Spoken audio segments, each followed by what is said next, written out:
नमस्कार, आदाब। आज की इस खास मुलाकात में खास शख्सियत हमारे साथ हैं। विपिन कुमार त्रिपाठी जी पूर्व प्रोफेसर हैं आईआईटी के दिल्ली के, प्रख्यात गांधीवादी हैं। उनसे बहुत सारे मुद्दों पर हम बात करेंगे। सामाजिक ताने बाने में जो बदलाव एक आम इंसान महसूस कर रहा है इस वक्त देश में, वो बदलाव कितने पॉजिटिव हैं, कितने नेगेटिव हैं। सामाजिक न्याय की भी उनसे बात करेंगे। इन तमाम मुद्दों पर बात करेंगे। प्रोफेसर साहब, स्वागत है आपका। हमें पता लगा कि आप इस पूरे लॉकडाउन के दौरान लोगों को अवेयर करते रहे, लोगों के बीच जाते रहे और एक कैंपेन भी आपने चलाया था लोगों के बीच सामाजिक न्याय को लेकर। वो कैंपेन के बारे में पहले बताइए। ऐसा है कि लॉकडाउन में 2 महीने तो लगभग घर में कैदी रहना पड़ा। उस बीच में मैंने 11-12 लेक्चर्स 12 मिनट के यूट्यूब पे। टॉपिक क्या? एक मुद्दा, शुरुआत मुद्दा तो लॉकडाउन का असर सेहत पर, लॉकडाउन का असर रोज़गार पर, लॉकडाउन का असर ट्रांसपोर्ट पर, क्योंकि लोग पैदल जा रहे थे, तो उन मुद्दों को हमने उठाया। एक तो उसी पे था। एक मुद्दा सत्याग्रह के ऊपर था, क्योंकि कुछ दिन पहले ही सीएए का सत्याग्रह चला था और उसमें मुझे उम्मीद नज़र आ रही थी हिंदुस्तान को जोड़ने की। तो सत्याग्रह क्या है, इसको समझाने के लिए हमने एक एपिसोड रखा था। एक बात उस कैंपेन के दौरान मुझे ये महसूस हुआ, जब सीएए का चल रहा था मामला, सरकार ने नागरिकता को धर्म से जोड़ा, तो मैं लोगों से बात करता था तो कई लोग कहते थे जब मुसलमानों के लिए पाकिस्तान बना दिया गया तो वहाँ क्यों नहीं चले जाते। ये बात मुझे बड़ी तीर की तरह चुभती थी। मैं कहता था लोगों से कि भाई, देश नहीं बटा था, हुकूमत बटी थी, जनता थोड़ी बट गई थी। और जनता माने 90% मेहनतकश आवाम, किसान, मजदूर, कारीगर। अब उसकी किसी की छोटी सी झोपड़ी है, किसी की गाय है, बकरी है, उसको लेके कहाँ जाता? तो जा भी नहीं सकता, गया भी नहीं। 74 सालों में आपको क्यों लगता है कि 74 सालों में ये सवाल अगर आपसे कोई कहता है 74 साल बाद, 70 साल बाद, तो उसकी वजह क्या है? मैं इसी बदलाव की बात कर रहा हूं। ये बदलाव ये बहुत गंभीर मसला है। ये 1947 हमारी ट्रांजिशन तो था पॉलिटिकल पावर का, कि अंग्रेज़ों की हुकूमत गई थी, नई हुकूमत आई थी। लेकिन हुकूमत के 2 रुख होते हैं। हुकूमत का एक चरित्र होता है इम्पीरियलिस्टिक, यानी साम्राज्यवादी, और एक होता है लोकतांत्रिक। गांधी ने बड़े सरल अल्फाज में उसको परिभाषित किया कि हुकूमत का फ़र्ज़ है कि वो जनमुखी हो, यानी जनता की केयर करने वाली हो, लोकतांत्रिक हो, यानी सबकी दुख तकलीफ़ का एहसास करने वाली, सबको बोलने का मौका देने वाली, सबकी भागीदारी एसर्टेन करने वाली हो, और तीसरी अकाउंटेबल हो। ये 3 पैमाने गांधी ने रखे।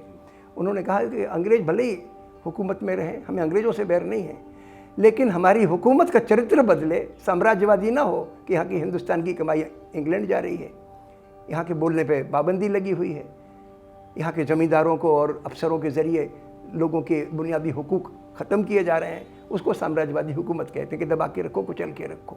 ये निज़ाम ख़त्म होना चाहिए, इसको गांधी ने कहा था। तो 74 साल का ये जो ट्रांजिशन हुआ 1947 में, ठीक है हमारे, इसलिए पूछ रहा हूँ क्योंकि ये वक्त तो उस दौर को भूलने का वक्त है। नई जनरेशन्स आ गई हैं। वो दौर जिन लोगों ने देखा, अब बहुत कम लोग इस दुनिया में हैं। अब नई जनरेशन्स तो वो भुला सकती थी, लेकिन अगर ये सवाल आता है कि साहब पाकिस्तान बना था मुसलमानों के लिए, तो उस वक्त पाकिस्तान चले जाना चाहिए, और धर्म के नाम पर जिस तरीके के कानून ये आ रहे हैं, इसकी वजह आप क्या मानते हैं? क्या ये प्योर पॉलिटिकल है या इसके पीछे का एजेंडा कुछ और है? आत्मा इससे ऊंची उठती है, और जिस चीज़ से आत्मा मिट्टी में मिल जाए वो तो पतन है। तो हुआ ये कि ठीक है, भगवान राम का नाम ले लिया गया, अल्लाह ताला का नाम ले लो आप, वो एक ही है, राम और अल्लाह में कोई फ़र्क नहीं है। लेकिन अगर आपके जहन में राम का नाम लेके किसी का कत्ल करना है, अल्लाह का नाम लेके किसी को मारना है, तो वो तो धर्म नहीं है, कुछ नहीं हुआ। चलिए हम सामाजिक मुद्दों पे बात करते हैं। बात हो रही थी कि किस तरीके से गवर्नमेंट आई थी आज से 6 साल पहले, जिन बड़े बड़े वादों को लेकर भी आई थी। क्या आपको लगता है कि वो वादे मूर्त रूप ले रहे हैं? बेरोजगारी का मुद्दा हो या आर्थिक सुधारों का मुद्दा हो?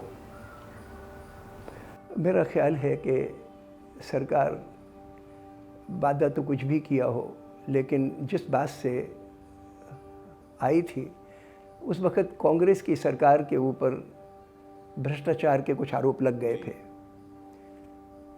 कुछ तो भ्रष्टाचार हुआ था और कुछ कलंक लगाया गया था कि ऐसा किया।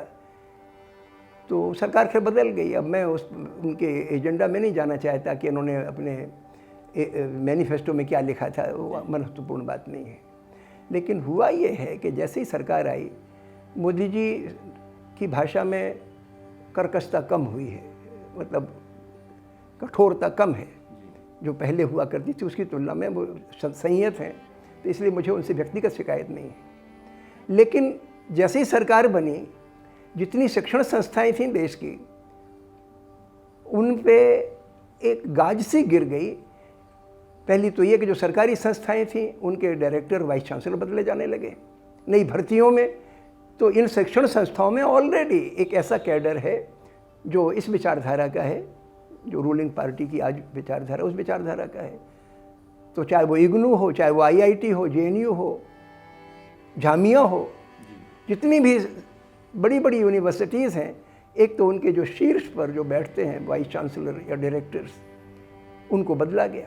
इसका असर क्या हुआ? इसका असर ये हुआ कि जितनी भर्तियां हुई उन भर्तियों में उसी विचारधारा के लोगों को प्रेफरेंस मिला। कुछ अच्छे लोग भी आए, लेकिन एक ख़ास मौका मिला ऐसे लोगों को आने का। एक और प्रोग्राम चलाया इन्होंने, उन्नत भारत अभियान। उन्होंने कहा कि हम IIT की टेक्नोलॉजी गांव में भेजेंगे। अब भाई IIT में जो रिसर्च वगैरह होती है वो एडवांस्ड एरियाज ऑफ टेक्नोलॉजी पे होती है। गांव के लिए जो टेक्नोलॉजी चाहिए वो इंटरमीडिएट या प्रिमिटिव टेक्नोलॉजी चाहिए, उसी से गुजारा होगा, गांव के लोगों को कारोबार मिलेगा। टेक्सटाइल मिल नहीं चाहिए उनके लिए, पावर लूम चाहिए या हैंडलूम चाहिए। इस तरीके का अपन को विचार करना चाहिए कि गांव की ज़रूरत क्या है और किस किस्म की टेक्नोलॉजी गांव में जाएगी और किस किस्म की टेक्नोलॉजी बड़ी इंडस्ट्री में जाएगी या बड़े कारोबारों में जाएगी। तो ये घोषणा आप कह रहे हैं कि सिर्फ नाम कमाने की थी, मीडिया की नहीं, नाम कमाने के लिए होता तो हमें बुरा न लगता। ये एक कैलकुलेटेड मूव था कि जो एक ख़ास विचारधारा का कैडर है उसको किस तरीके से सरकारी महकमों की मदद मिले, इसके लिए 200 करोड़ रुपए शुरू में दे दिया गया, जो बहुत बड़ी रकम है। पिछले 6 सालों में हमारी शिक्षण संस्थाओं में रिसर्च का जो खर्चा होता है सरकार की तरफ से, वो 0.6% ऑफ GDP होता है। पहले 0.7 होता था, थोड़ा घटे ही है, बढ़ा नहीं है। और आपने इस प्रकार के प्रोजेक्ट्स ला दिए। अच्छा, चलिए, शिक्षा नीति, आप शिक्षाविद भी हैं। नई शिक्षा नीति आई है और उसको जिस तरीके से जो सरकार के सपोर्टर्स हैं, सरकार में जो लोग बैठे हैं, उसको काफ़ी बढ़ा चढ़ाकर बताया जा रहा है कि इससे काफ़ी कुछ सुधार होगा, काफ़ी कुछ बदलाव आएंगे। आपने कुछ मुताला किया है, कुछ इसको देखा है, किस तरीके की शिक्षा नीति है? देखिए, मैंने पूरे डिटेल में तो उसको पढ़ा नहीं है, लेकिन जो रिपोर्ट्स आई हैं, कुछ आर्टिकल्स मैंने पढ़े हैं, थोड़ा बहुत मैंने, जो मेरे कंसर्न के मुद्दे थे कि किस किस्म की स्कूली शिक्षा में सुधार लाएंगे, किस किस्म का साइंस शिक्षा में या टेक्नोलॉजी शिक्षा में, उसको मैंने देखा है। शिक्षा नीति में 2 बातें आई कि प्राइमरी स्कूल की जो शिक्षा होगी वो मातृभाषा में दी जाएगी। अच्छी चीज़ है, होना चाहिए, लेकिन उसमें छूट दे दी गई कि जो सेंट्रल स्कूल है उस पर पाबंदी नहीं होगी, और सेंट्रल स्कूल का जो सिलेबस यानी CBSE का जो सिलेबस फॉलो करते हैं स्कूल, पब्लिक स्कूल, वो भी उस दायरे से हट जाएंगे। जो अंग्रेजी मीडियम के स्कूल कहलाते हैं वो उससे हट जाएंगे। तो ये वो स्कूल बचेंगे जिसमें निम्न मध्यम वर्ग के या निम्न वर्ग के गरीब तबके के बच्चे पढ़ते हैं। उनकी पहली ही मसला ये है कि उन स्कूलों में रेगुलर टीचर्स नहीं हैं। शिक्षाकर्मी, विद्यामित्र, इंक्लूडिंग गुजरात जैसे स्टेट में भी यही होता है। आधे से ज़्यादा टीचर्स मध्य प्रदेश में टेम्परेरी या मतलब ज़्यादातर राज्यों में रेगुलर टीचर्स नहीं हैं। 5 कक्षाओं के लिए 5 शिक्षक नहीं हैं। उनके मसले दूसरे हैं। दूसरा ये प्राइमरी के बाद जैसे ही आप हाई स्कूल में पहुँचे, आपके गांव में स्कूल नहीं है, पढ़ने के लिए 3 किलोमीटर 4 किलोमीटर जाना है। अब पढ़ने के लिए लड़कियों के लिए वो दुश्वारी हो जाती है कि नहीं जाएंगे, तो लड़कियों की पढ़ाई ज़्यादातर की छूट जाती है। करना ये है कि भाई आप स्कूल की बसें का इंतजाम, स्कूल बसें चला दीजिए। स्कूल बस चलेगी तो फिर लोग 4 किलोमीटर भी जा सकते हैं। तो उस पर फोकस होना चाहिए। उसका इस शिक्षा नीति में यानी प्राइमरी एजुकेशन की जो मेन प्रॉब्लम्स है उनका जिक्र नहीं है।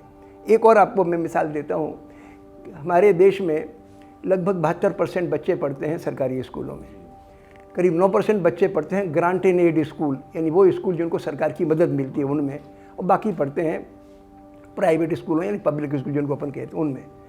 लेकिन ये देखा गया है कि जो ग्रांट इन एड स्कूल है इसकी सबसे बड़ी तादाद केरल में है, वहाँ की शिक्षा सबसे अच्छी है। यानी मैनेजमेंट प्राइवेट हो लेकिन शिक्षकों की तनख्वाह सरकार से आए ताकि बच्चों को फीस का बोझ ना पड़े और शिक्षकों को तनख्वाह भी पूरी मिले। ये मॉडल बहुत अच्छा काम कर रहा है।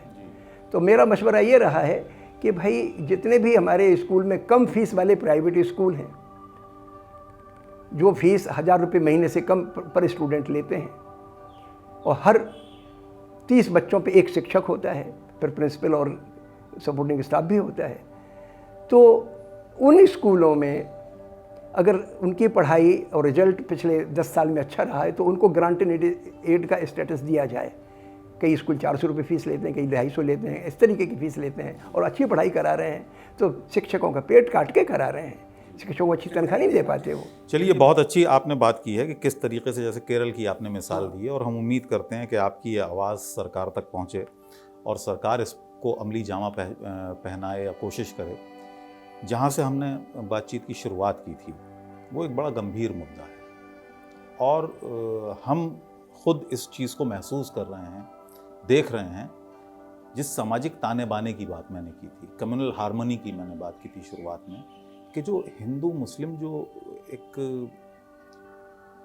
रिफ्ट जो पहले नहीं होती थी, जो एक दरार नहीं थी, वो इन दिनों में आके हम बढ़ती हुई देख रहे हैं। उसकी वजह क्या है और उसको कैसे कंट्रोल किया जा सकता है सामाजिक तौर पर, सरकारी तौर पर, किस तरीके से हम इससे उबर सकते हैं? एक बड़ा कारण 1989 के आसपास हमारे मुल्क में 2 बड़ी तब्दीलियाँ आई। एक तो तब्दीली आई 1991 में आई हालांकि वो, लेकिन लगभग सिचुएशन ख़राब होने लगी थी कि हमारे हिंदुस्तान की अर्थव्यवस्था में दिक्कतें आने लगी थी। तो 1991 में सरकार ने लिबरलाइजेशन का दौर चालू किया। उससे कुछ फ़ायदा भी हुआ कि हमारी मिडिल क्लास के लिए कुछ अपॉर्चुनिटी निकली। एक मिसाल देता हूँ कि जैसे हमारे हिंदुस्तान में इंजीनियरिंग की पढ़ाई की लिमिटेड अपॉर्चुनिटीज़ थी पहले। 1.5 लाख बच्चों को हर साल इनटेक था उनका बीटेक में, और मैं अभी देखता हूँ तो वो करीब 17.5 लाख हो गया। तो बढ़ा, ये प्राइवेट सेक्टर में ज़्यादा चल गया है।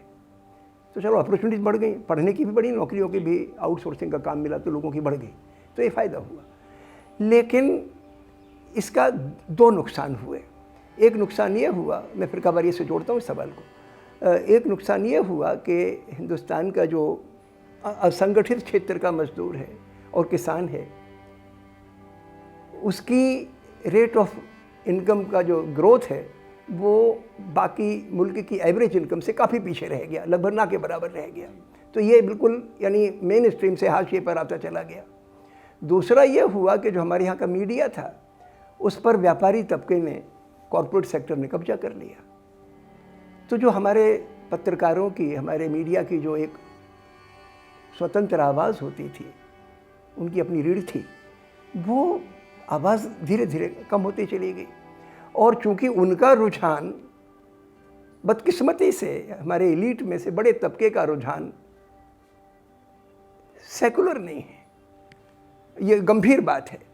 गांधी ने हमें सिखाया, नेहरू ने हमें सिखाया, हमारे ऋषियों ने हमें सिखाया, हमारे ग्रंथों ने, कुरान ने और बाइबल ने और रामायण ने हमें सिखाया कि आप मनुष्य बनो। इसीलिए सारे ग्रंथ धरती पर आए, इंसान को इंसान बनाओ, ओछेपन से बाहर निकालने के लिए। लेकिन हमने नाम तो इन ग्रंथों का लिया, लेकिन हम इंसान नहीं बने। हम पड़ोसी से घृणा करने लग गए। एक गरीब मजदूर में और कारीगर में हम बादशाहों की तस्वीरें देखने लग गए। अगर औरंगजेब ने कुछ गलत काम किया तो हमारा पड़ोसी ने थोड़ी गलत काम कर दिया, जो कि औरंगजेब के ज़माने में भी मजदूर रहा होगा। मैं उसी बात पर आ रहा हूँ। आपने कहा कि मीडिया घरानों पर, मीडिया पर कॉरपोरेट्स का कब्जा हो गया। उसके बाद क्या बदलाव हुए? बदलाव ये हुआ कि हमारे मीडिया का फोकस, क्या कॉरपोरेट पूरी तरीके से सरकार की आवाज़ बन गया? कॉरपोरेट सरकार की आवाज़ तो बना 2014 के बाद, लेकिन 2021 से लेकर 2014 का जो पीरियड है, कॉरपोरेट सरकार की आवाज़ तो बना सो बना थोड़ा बहुत, लार्जली वो फिरकावारियत सांप्रदायिक दुर्भावना की आवाज़ बना। इसने सटल तरीके से घृणा की ताकतों को पनाह दी। क्यों दी? क्योंकि हिंदुस्तान के अगर अपन इलीट क्लास का चरित्र देखें, पढ़े लिखे लोगों में देखें और व्यापारी वर्ग में ख़ास तौर से देखें, तो इसमें बड़ी तादाद तंग दिल लोगों की है और ये मानते हैं कि आर्थिक सवालों पर लोग संघर्ष ना करें उनको कुचलने के लिए। ये जब दुनिया में कोल्ड वार का पीरियड चल रहा था तो अमेरिका ने इसका बड़ा इस्तेमाल किया।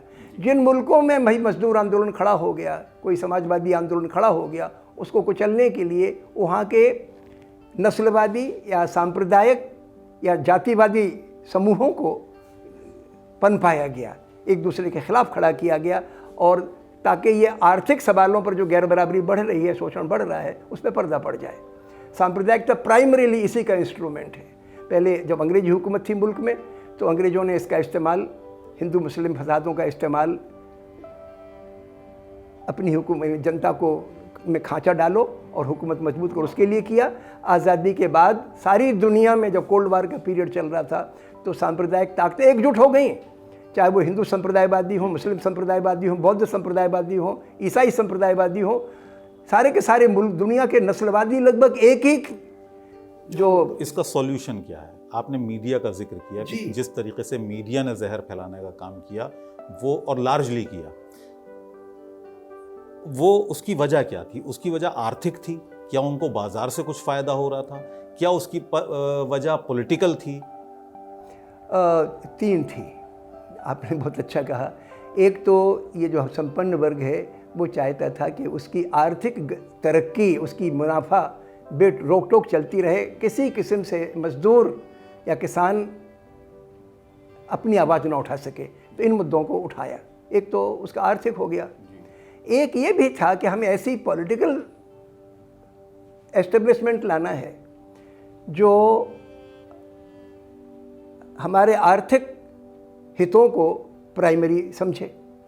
और तीसरा, कल्चरल पोल्यूशन इस तबके में रहा है, 3000 बरस से रहा है कि भाई मेरा धर्म बड़ा, मेरी जात बड़ी, और दूसरों को कुचल के रखो, दबा के रखो। ये बदकिस्मती से एलीट क्लास का एक चरित्र है और इन लोगों के लिए इसको प्रोपोगेट करना था। अब जात के नाम पर घृणा की जगह 1920-22 के आसपास, जब से गांधी जी का राष्ट्रीय आंदोलन खड़ा हुआ और जनता में जड़ पकड़ी उसने, तब से ये हो गया कि धर्म के नाम पे लड़ाओ, अपने धर्म को श्रेष्ठ बताओ, दूसरों को घटा के दिखाओ।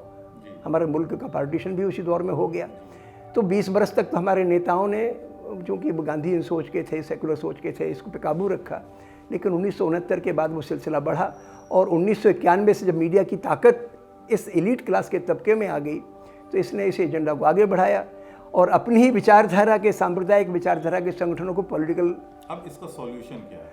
इसका सॉल्यूशन ये है कि हम जनता में जाएं और उनका जो संस्कृति, जन संस्कृति रही हमारे देश में, जन संस्कृति के मूल माने ये है कि मिलजुल के रहना, लिविंग टुगेदर। ये छोटी चीज़ नहीं है। जब आप मिलजुल के रहते हैं, चाहे परिवार के भीतर भी, तो आप दो बातें बर्दाश्त करते हैं, दूसरों के हित का ख्याल करते हैं। ये बुनियादी चीज़ है, तभी मिलजुल के रहा जाता है। और ये हमारी संस्कृति हजारों बरस से है। ठीक है, जाति का खोट रहा हमारे मुल्क में, वो एलीट के द्वारा इम्पोज था, लेकिन आम लोगों ने मिलजुल के रहना सीखा, धर्म की दीवारें तोड़ के। जाति में ठीक है, शादी ब्याह में अपन जाति का सरहद मानेंगे, लेकिन बाकी व्यवहार में कोई फ़र्क नहीं करेंगे। ये हमारे मुल्क में रहा। तो मेल जोल की जो संस्कृति है, कई लोग इसको गंगा जमुनी संस्कृति कहते हैं, लेकिन वो हल्की चीज़ पड़ जाती है। मेल जोल की संस्कृति हमारी संस्कृति की रूह है। और अगर आपने उसको तोड़ दिया तो मुल्क मिट जाएगा। तो हमें करना ये है कि हम जनता में जाएं कि असली संस्कृति के बारिश आप हो, असली जनता की संस्कृति के प्रोपोगेटर, आगे ले चलने वाले आप हो। हमें जनता को बीच में लाना है। तो संस्कृति के केंद्र में बड़े मंदिर और बड़ी मस्जिदें नहीं होंगी। संस्कृति के केंद्र में हमारे गांव की छोटी सी माई, छोटा सा रिक्शा चलाने वाला, उसकी सच्चाई आप ज़रा देखो, उनकी आंखों में झांक के देखो कितनी सच्चाई है। जो दिल में बात होती भाई मुंह ज़ुबान पे बोलते हैं लोग, एक दूसरे के दुख तकलीफ का फ़ौरन एहसास कर लेते हैं। गांव में एक आदमी को चोट लगती, पूरे गांव में खबर हो जाती कि फलां आदमी बीमार है। तो ये हमारी संस्कृति है। हम भूल जाते हैं कि वो हमारे धर्म से भिन्न धर्म का है, हमसे भिन्न जाति का है, हमसे भिन्न हैसियत का है। मदद के लिए आगे आते हैं, यही संस्कृति। और आपने, आपके बारे में मैंने जो कुछ जाना है, जब भी कहीं पर दंगा होता था तो आप दोनों तरफ जाते थे, जो भी कैंप्स होते थे या जो पीड़ित होते थे, वहाँ आपने क्या देखा? क्योंकि पीड़ित होती है जनता, सही, और वो जनता चाहे किसी भी तबके से हो, किसी भी जाति से हो, किसी भी धर्म से हो, उसकी जो पीड़ा होती है वो कोई या तो समझता नहीं या कोई समझना नहीं चाहता।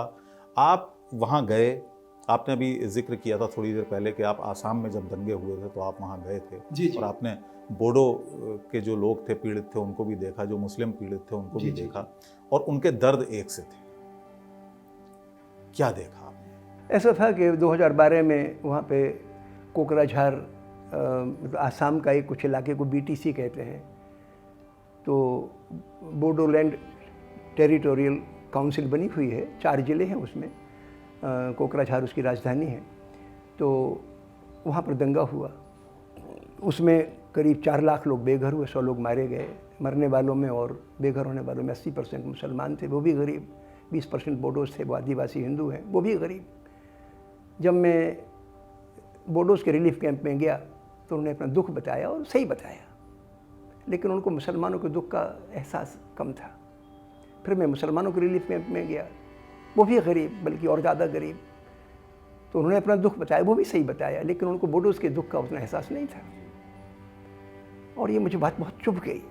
हमने कहा कि हम इतना सा कर लें कि अगर 90% अपने दुख के बारे में विचार करें, 10% दूसरे के दुख को भी देख लें, तो हमारे अंदर घृणा नहीं आएगी। क्योंकि गरीब की ताकत घृणा नहीं है, घृणा है इलीट की ताकत, कि घृणा पैदा करो और हुकूमत करो। आम लोगों की ताकत मोहब्बत ही है। ठीक है, आप दूसरों की मदद नहीं कर सकते, ना कर सको, लेकिन उनके बारे में बुरा तो ना सोचो। हमें इतनी चाहिए, हमें किसी की दौलत नहीं चाहिए। हमें नहीं कि मुसलमानों को बोडोस की दौलत मिल जाए या बोडोस को मुसलमानों की दौलत में, ऐसा नहीं, कोई मांगता भी नहीं है। दर्द को समझ लो, सिर्फ दर्द समझ लो, इतना बहुत है। बड़े बड़े महात्मा गांधी जी ने किसको क्या दिया? सिर्फ मोहब्बत ही तो दी। बाकी तो लोगों ने अपनी खादी बनाई तो खादी बेच के पेट भरा, किसी ने। और मुझे पता लगा कि आपने उस दर्द को लोगों तक पहुंचाने के लिए एक दूसरे के दर्द को कुछ लिखा भी था। अब एक गज़ल लिखी थी, अगर वो आप हमें सुना दें। वो बस एक दो शेर सुनाता हूँ। वो जब मैं गुजरात से, बस आसाम से लौट कर आया तो मेरे दिमाग में दोनों की मायूस शक्लें थी। मच्छर बहुत बड़े बड़े होते हैं आसाम में, ये अगस्त के महीने की बात है, और बहुत पानी आया हुआ था इसमें ब्रह्मपुत्र नदी में। तो घरों में, मतलब किसी के घर जाओ तो कीचड़ी मिलता था घर में, उसी में लोग शायद सोते थे, रहते थे। और बाकी जो रिलीफ कैंप में थे उनकी हालत और ख़राब थी। तो मेरे दिमाग में फिर मेरी गज़ल आई, उसके 2 शेर सुनाता हूँ आपको। अपनी बर्बादी को औरों से बड़ा कहते गए, इससे बस इतना हुआ, दुख और भी बढ़ते गए। अपनी बर्बादी को औरों से बड़ा कहते गए, आंसुओं की बाढ़ आई जब मेरी उंगली जली, आंसुओं की बाढ़ आई जब मेरी उंगली जली, लोग जब जिंदा जले हम चैन से तकते गए, लोग जब जिंदा जले हम चैन से भटकते गए, अपनी बर्बादी को औरों से बड़ा कहते गए।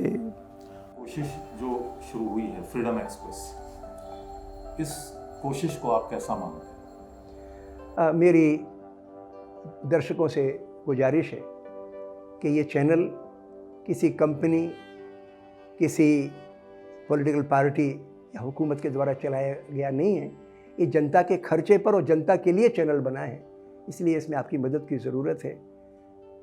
जो भी बन सके आप इसकी मदद तो करें, साथ में इसका फैलाव भी अपन को करना है।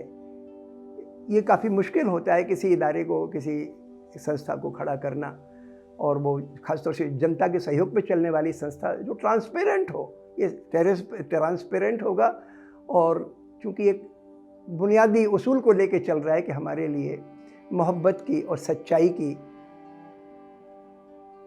का पैगाम, सच्चाई की तहरीक, सच्चाई की संस्कृति खड़ी करनी है, लिहाजा इसमें हर एक की मदद की ज़रूरत है। अगर हमसे कभी खोट हो जाए इस चैनल से, में कुछ ऐसा लगे आपको कि वो रास्ते से भटक रहा है, तो आप हमें ईमेल के ज़रिए, फ़ोन के ज़रिए और जिस तरीके से भी आप बन सके हमें खबर करें, हम दुरुस्त करेंगे अपने आप को, और उम्मीद है कि ये चैनल सबका चैनल बनेगा। शुक्रिया। बहुत बहुत शुक्रिया सर। बहुत ही खूबसूरत अल्फाज में आपने अपना ये संदेश एक तरीके से दिया है, और उम्मीद करते हैं कि ये संदेश जहाँ जहाँ लोगों तक पहुँचेगा, दर्शकों तक पहुँचेगा, इस संदेश का बड़ा असर समाज पर होगा, देश पर होगा। इसी के साथ हमें इजाज़त दी।